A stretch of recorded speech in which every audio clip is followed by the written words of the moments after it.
En ce moment je suis en train de bosser sur une grosse vidéo, mais à côté de ça, ma chaîne est inactive et je n'ai rien pour l'alimenter. Que faire? Oh! Et si je racontais ma vie? Ça peut être une très bonne idée. Salut à tous, c'est Drencause ou Adrien, et on se retrouve pour une petite vidéo, le temps de patienter sur une grosse vidéo qui arrivera à la toute fin de l'année, je l'espère. Je vais vous raconter une anecdote, et comme vous l'avez vu dans le titre, on va parler d'argent.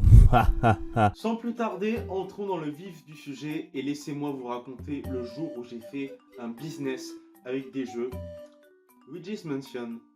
Cela se passe en 2021, probablement un samedi, je me rappelle plus du jour que c'était. J'étais en train d'aller au Leclerc, car vous savez, le bon espace culturel des familles où tu trouves toujours à peu près ton bonheur. Je survole un petit peu tous les rayons, high-tech, livres, etc.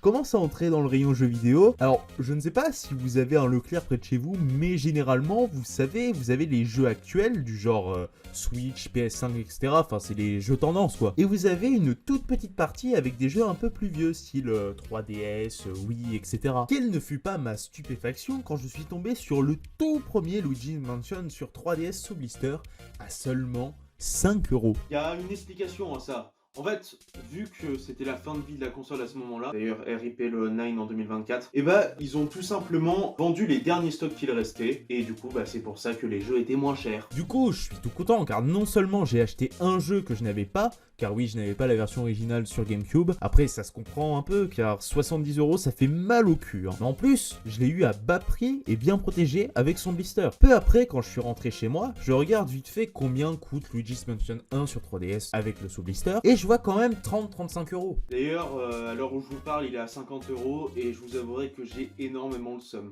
M'est venue alors l'idée d'acheter les derniers Luigi's Mansion restant dans les stocks. Il en restait 2 ou 3 pour être précis. Comme ça, je les achète 5 €, puis je les revends 30 €. Quel génie je suis, haha. J'y retourne le lendemain et je les achète pour pouvoir les revendre à un bon prix. Alors, outre le fait que j'ai mis du temps à les vendre, car au début, je ne savais pas trop comment me servir de Leboncoin et Vinted, alors que c'est simple, hein, mais cherchez pas à comprendre. Et aussi dû au fait que j'avais la flemme de me reconnecter sur les sites tous les jours, j'ai quand même fini par réussir à tous les vendre. Et je me suis mis bien, j'ai payé 15 € pour recevoir 90 € en retour. J'étais trop content de moi d'avoir amassé tout ce petit argent.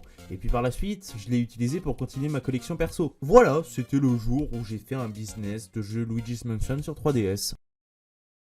Je vous remercie d'avoir regardé cette vidéo un petit peu sans prise de tête. Excusez-moi de la qualité de la vidéo qui ne doit sans doute pas être au rendez-vous. J'avais envie de faire une vidéo comme ça et c'est pour patienter pour les grosses vidéos. Dites-moi dans les commentaires si ça vous plaît, que je vous raconte quelques petites anecdotes comme ça par-ci par-là. Je vais essayer de redevenir plus actif. Écoutez, si ça vous intéresse, si vous voulez plus d'activité, je vous conseille d'aller voir ma chaîne secondaire. Je commence à être un peu plus actif dessus. Bon, ça reste des redites de live ou des conneries, mais c'est toujours mieux que rien, on va dire. Hein. Faut se contenter avec ce qu'on a dans la vie. Pour ce, moi je retourne bosser sur mes prochaines grosses vidéos et en attendant, je vous dis à bientôt pour de prochaines aventures.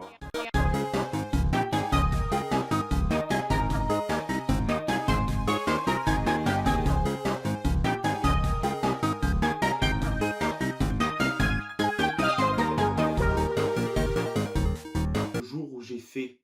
Mince, mais du coup... Non!